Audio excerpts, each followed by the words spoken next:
Hello, my chicklets. Thank you for stopping by. I'm still trying to perfect my new recording setup, which means a few changes here and there. The first change I'm going to try and make is speaking less effervescently when I am recording, because the booth I'm in is now much smaller. I'm hoping that means it'll give better quality, but that also means that it picks up sound really well, so I'm going to need to be a little less loud when speaking into the microphone. Fingers crossed, I'll edit this before I make any further changes on my setup, and I'm hoping it'll turn out well. Today's story by Lost in Scribbles is Green with Envy. I really like this one. I think it's super cute, and maybe that's just because I'm a sucker for the pairing. Without further ado, let's jump in. Roman could have been talking about how he'd discovered a new type of insect while strolling through the forest last night, and even then, Logan would have hardly been paying attention. He scooped up a spoonful of tomato soup, plunged it in his bowl again, stirred it a bit, and repeated the process. He had leaned his chin in on one hand for an indefinite amount of time. His pupils were fixated on something other than his private sphere, which was rare. Someone was even rarer. Believe this guy? And hey! Luckily, his eardrums didn't disintegrate all his environment sounds into white noise. Roman snapped his fingers in front of Logan's face. He blinked, then turned his head to face Roman. Their nonetheless striking similarities struck Logan again, but he shook his head shortly to stop himself from getting flustered.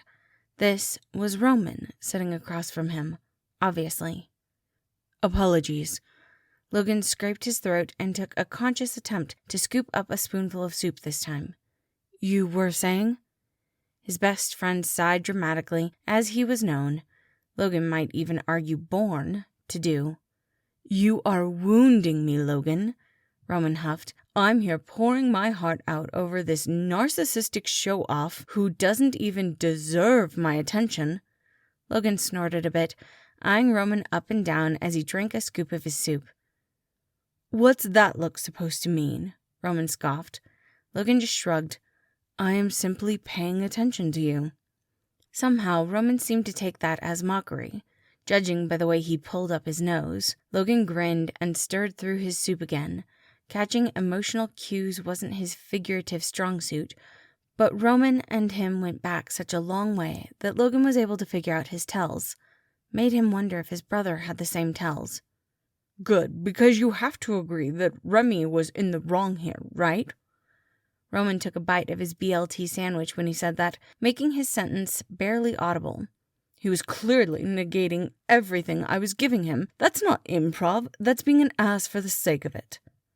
Technically, as long as Remy acknowledged the prompts and information you gave him, Logan responded, scraping through his short-term memory of Roman's ramble and his limited knowledge on theory, then he wasn't breaking any rules.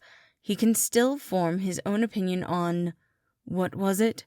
My new dress for our first date, Roman exclaimed. I even specified in the scene how well it suited me. However this dress suits you is your opinion. Logan rolled his eyes, which trailed off to the duo hanging out in the grass again. It had been a sunny afternoon, fitting weather for eating the borderline acceptable cafeteria lunch outside. Of course, other students had the same idea, one of which Logan felt both entranced and conflicted to watch. Was Janice the only person he ever hung out with, or what? And I asked for your opinion, hoping you'd agree with me, Roman said, and waved his hand in front of Logan's face. But if I'm so boring, who is it that got you all... Roman turned around in his chair to follow Logan's gaze, and landed on that couple. Friends? Classmates? Roommates? Whatever they were, sitting at the bank of the river, running along the campus building and the cafeteria's outside seating. I see. Being caught in the act of staring somehow made this embarrassing, as if it wasn't already. Logan starkly looked away. I was just recognizing him because that's my brother, yes, Roman smirked, folding his hands together and leaning his chin on them. Who's also a biology major. Marine biology, Logan corrected him. And I've explained to you before that biochemistry is significantly different from, but you share classes, right? Roman was on a roll now, and Logan regretted not giving Roman his self-proclaimed deserved attention earlier. "Do you share notes, too? Love letters pasted underneath the table?" Logan stuttered, pushing his glasses up. "Please. No, you're right." Roman leaned back in his chair and crossed his arms. "Remus isn't that cheesy, but I get it. You know, good looks run in the family." He raked a hand through his hair to emphasize his point. "Remus is a spitting image of me, after all." "You may be identical twins, but there are noticeable differences," Logan rebutted. "Remus is growing a shortly trimmed mustache above his lip. He lets his gray hairs grow out naturally instead of dyeing them, like you. He has a septum piercing, and his chin is more square-shaped, not to mention that his hair is shaved on one side, whereas you spend at least 30 minutes in the bathroom every day to make sure your locks are wavy enough." Roman was quiet for a moment, then chuckled with a light scoff. "I'll have you know, wavy is my trademark, and I intend to nurture it as such." His gaze then turned more cocky.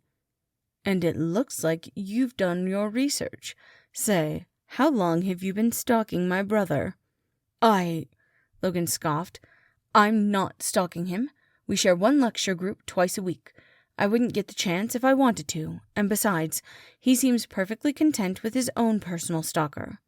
Roman's eyes widened in surprise, and he turned back to look at the couple sitting a couple of feet away.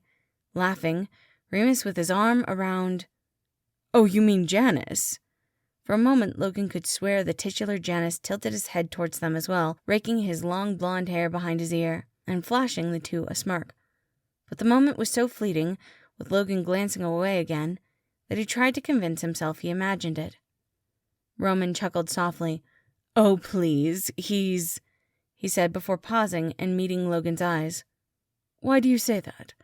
Do you see him as a threat or something?" "What? Of course not."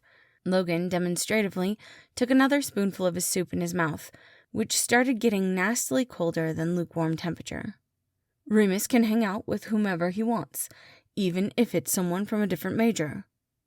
"Ooh, someone's jealous," Roman teased.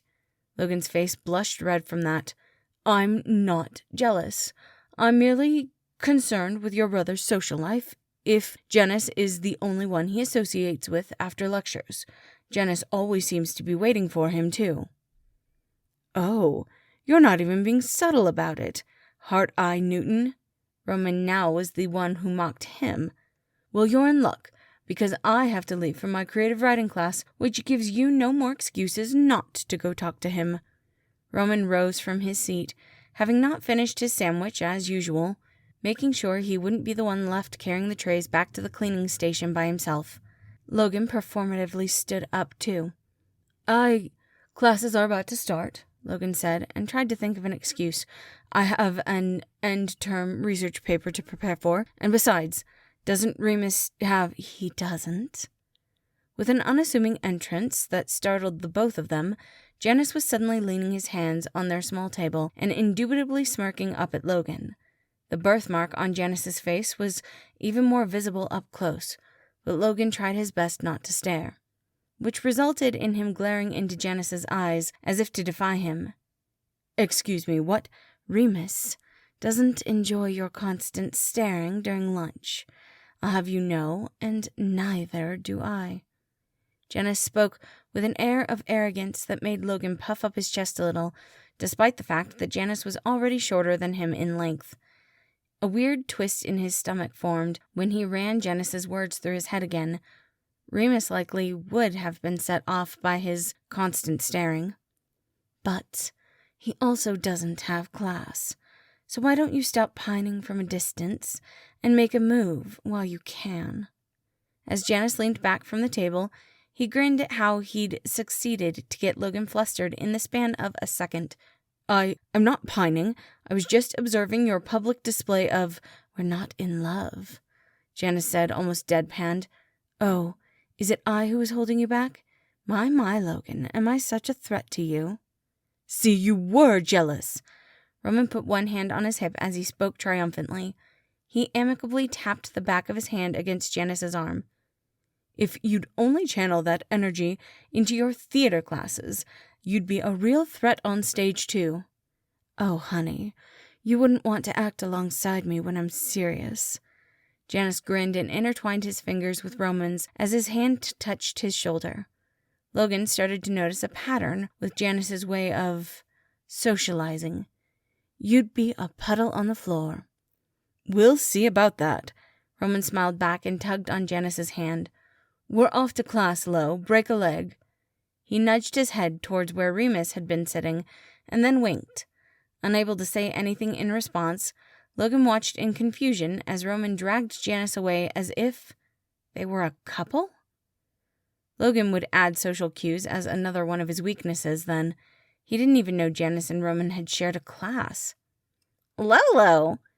Barely a window of time to get a hold of himself, Logan was met with another greeting appearing out of nowhere. He turned his head to see the spitting image of Roman. Aside from a shortly trimmed mustache above his lip, naturally gray strands of hair, a septum piercing, and a more square chin. Remus. Not sure what to do with his hands, Logan tucked them in his pockets in a way that was too forced to appear leisurely. "I saw you sitting there." Remus snorted. "Yeah, I saw that. It was hard not to. I know I'm hot, but damn, you really were thirsting over me, weren't you?" He chuckled, and Logan was blushing red enough to want the ground to swallow him. "But now I know the feeling's mutual." Logan saw Remus's feet move closer to his since he looked down at this point. His heart skipped a beat, not only because of their proximity, but because of the implication of Remus's words. "Mutual?" His voice cracked a bit. Logan looked back up. "I had assumed wrongfully that you and Janice..." Remus shrugged. "A lot of folks assume. And honestly, it's fun to mess with people, but now I kind of regret messing with you." He bit his lip a bit, scanning Logan's face and smirking. "If I'd told Janny off, it could have been you and me sitting in the green over there." Logan swallowed, feeling his face get warmer. He noticed how Remus's eyes were a forest green. There was a scar running along the bridge of his nose, as well as his jaw. Some plucks of hair were starting to peek from the shaved side of his head, and his lips looked soft and voluptuous.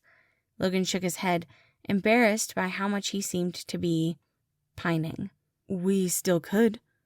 The words left his mouth before he managed to take them back, but seeing the quite exaggerated, hard-to-miss wide eyes and blush of glee on Remus's face, Logan didn't regret it. A warmth blossoming in his chest, he managed to smile at Remus. "Would you have time to go buy a coffee with me?" Thank you all for listening. Again, that story is Green with Envy. I adore this story so much. I think it's just so cute, and I think it was so well written. Make sure to show Lost in Scribbles some love in the description, and thank you to Prince Rowan for doing the artwork for this particular story. I hope you all enjoyed it, and I hope you have a wonderful day.